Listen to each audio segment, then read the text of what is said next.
যে জুমলা সরকারটা ভারতীয় জনতা পার্টি এমন একটা জাতীয় সমস্যার কথা রেখে যখন ওরা ভারতবর্ষের বিভিন্ন প্রান্তে, বিভিন্ন জেলায়, বিভিন্ন রাজ্যে প্রচার অভিযান কেমন জায়গায় পৌঁছে দিয়েছিল। আজকের দিনে যেমন দেয়ালে দেয়াল দেখা যায় Modi guarantee, Modi guarantee, Modi guarantee, তখনও কিন্তু ওই রকম গ্যারান্টির স্বরূপ এই ভারতীয় জনতা পার্টি বলেছিল বছরে 2 কোটি করে চাকরির ব্যবস্থা করে দেবে। আমরা বিশ্বাস করতে পেরেছিলাম, বড়নগরের মানুষ সহ, দমদমের মানুষ সহ, রাজ্যের মানুষ সহ, সারা ভারতবর্ষের মানুষ বিশ্বাস করতে পেরেছিলাম 2 কোটি করে মানুষের যদি চাকরি হয় বছরে, 10 বছরে 20 কোটি মানুষের চাকরি হবে। কিন্তু পরবর্তীকালে আমরা কি দেখলাম, সমগ্র ভারতবর্ষের কর্মসংস্থানে 80% মানুষ আজও কর্মবিমুখ হয়ে পড়ে রইল। আমার প্রধানমন্ত্রী, আমরা যখন সবাই মিলে বলতাম যে নরেন্দ্র মোদীর গর্ববোধ করব, এমন একটা প্রধানমন্ত্রীকে আমরা পেয়েছি, অপদার্থ আজকে প্রমাণিত হয়ে গেল। কমিউনিস্ট পার্টির মতো মিথ্যে কথা বলে বেড়াই না যে অঞ্চলের মধ্যে জুয়া, মদ এসবে ঠেক গড়ে ওঠে। এমনকি খুব খারাপ লাগে, পার্শ্ববর্তী অঞ্চলে আমার ছোট্ট বোন তিতলি কাউন্সিলর হয়েছে, ওর এখানে অনেক গরিব মানুষ হরিজন বস্তিতে থাকে, কিন্তু তারাও কোনোদিন এই দুঃসাহস দেখায় না।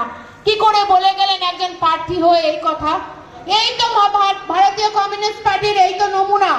কিছু তথ্য উনি সবটাই জানেন, উনি কিভাবে মানুষের ওপরে গলায় পা দিয়ে একটা সময় কমিউনিস্ট পার্টিরা অত্যাচার করেছিল, শাসনের নামে শোষণ করেছিল। পূজ্য কবি বলেছিল রবীন্দ্রনাথকে, ভারতবর্ষে কম্পিউটার আসতে বাধা দিয়েছিল, ইংরেজি শিক্ষা তুলে দিয়েছিল, প্রজন্মের পর প্রজন্ম তারা পিছিয়ে দিয়েছিল, তারা করেছিল পুকুর বোঝাই। তার হচ্ছে পুরো ইতিহাস আছে। 2/222 প্লটটা আদর্শ পল্লীতে, এবং 2 প্লট যেখানে সুব্রত রায় বসে আছে, এবং তারা করেছিল এইখানে 27 প্লট যেটা লিলি বিস্কুট কারখানা ছিল, সেখানেও তারা বুঝিয়েছে, প্রমোটিং করেছে, প্লটিং করেছে। এবং আপনারা আরো জানবেন, এটা ভৌগোলিক ভাবে পড়ছে 10 নম্বর কি 11 না 10 নম্বর ওয়ার্ডে, সেখানেও তারা করেছিল চেস ক্লিনিককে বন্ধ করিয়ে সেখানে অনেক বাড়ির বিক্রি করিয়েছিল। এই আপনাদের চরিত্র।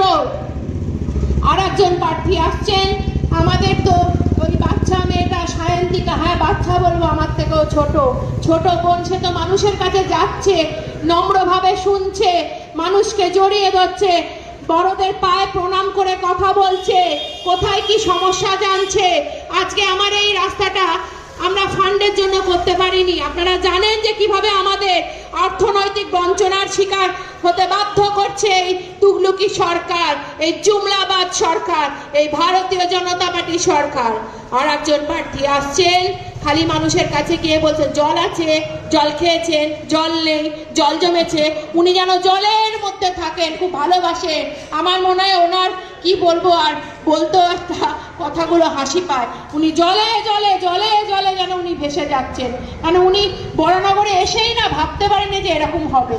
ওনাকে তো শিখিয়ে পড়িয়ে পাঠানো হয়েছে বড়নগরে, ওনাকে তো ওনার শিক্ষাগুরু, ওনার কাকু তো ওনাকে শিখিয়ে পড়িয়ে বড়নগরে পাঠিয়েছে, এখানে যাও ওখানে যাও। তা উনি মোটামুটি সারা বড়নগর ঘুরেও কিন্তু কোনো সেভাবে তথ্য কিন্তু উনি পেলেন না। আমরা বলেছি প্রচার করুন, অবশ্যই প্রচার করবেন, গণতান্ত্রিক অধিকার আছে, গণতান্ত্রিক ভাবে আপনারা মোকাবিলা করুন, গণতান্ত্রিক ভাবে সামনে চোখে চোখ রেখে আপনারা মোকাবিলা করুন। ওই যে আছে না, মাগো তোমার আমরা শান্ত ছেলে, শান্ত থাকি, কিন্তু শত্রু এলে আমরা অস্ত্র তুলে নিতে জানি।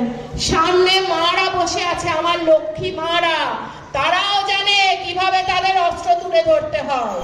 তারা যেরকম হাতা খুন্তি ধরে রান্নাও করতে পারে, শত্রু এলে কিভাবে নিজেদের রক্ষা করতে হয়, নিজেদের সম্ভ্রমকে রক্ষা করতে হয়, সেটাও তারা জানে।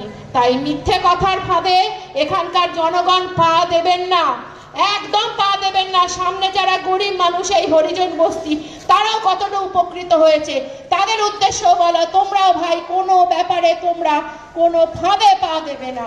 ফাঁদে পা দিয়েছো কি মরেছো। কারণ যখন ভারতীয় জনতা পার্টি বারবার চেষ্টা করবে যে এটাই ভারতবর্ষের একটা লাস্ট ভোট হওয়ার কথা, এরপরে তারা ওটা অন্যদিকে একটা ভোট চলে যাচ্ছে, একটা মানুষের একটা ভোটে। এরকম ভাবে আমাদের 1772 সালে এই মনীষীর জন্ম হয়, যিনি বাংলার সেদিনকে মহিলাদের বিরুদ্ধে যে অত্যাচার ছিল, সতীদাহ প্রথা ছিল, তাকে রদ করে মহিলাদের সসম্মানে ভারতবর্ষের কাছে মাথা তুলে দাঁড় করানোর জায়গা দিয়েছিল সেই প্রতীকবিদ রাজা রামমোহন রায়ের জন্মদিবসে আমি নতমস্তকে শ্রদ্ধা এবং প্রণাম জানাই। আমি বোকা বানিয়ে রাখবো, আর বোকা বানিয়ে বানিয়ে শিক্ষা থেকে দূরে রেখে যখনই শিক্ষার কথা উঠবে ওই দেখো রাম মন্দির, যখনই শিক্ষা স্বাস্থ্যের কথা উঠবে ওই দেখো বাবরি মসজিদ। এগুলো আপনার নজর ঘোরানোর প্রচেষ্টা, যে আপনি যখন আপনার বুনিয়াদী প্রশ্ন করতে যাবেন, অর্থাৎ আপনার প্রাথমিক চাহিদার প্রশ্ন করতে যাবেন,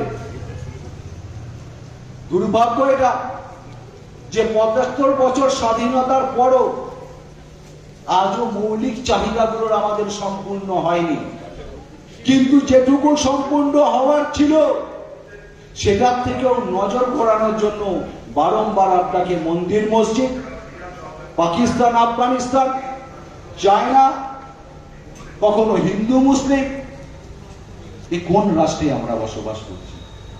এ কোন রাষ্ট্রে আমরা বসবাস করছি যে রাষ্ট্রে আপনাকে ধর্মের নামে চিহ্নিত করা হবে?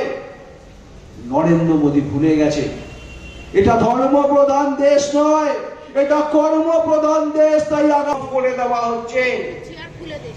আর 10,000 টাকার ব্যাংক ঋণের জন্য কৃষককে ফাঁসিতে ঝুলতে হচ্ছে। যে দেশে হাজার হাজার কোটি টাকা পর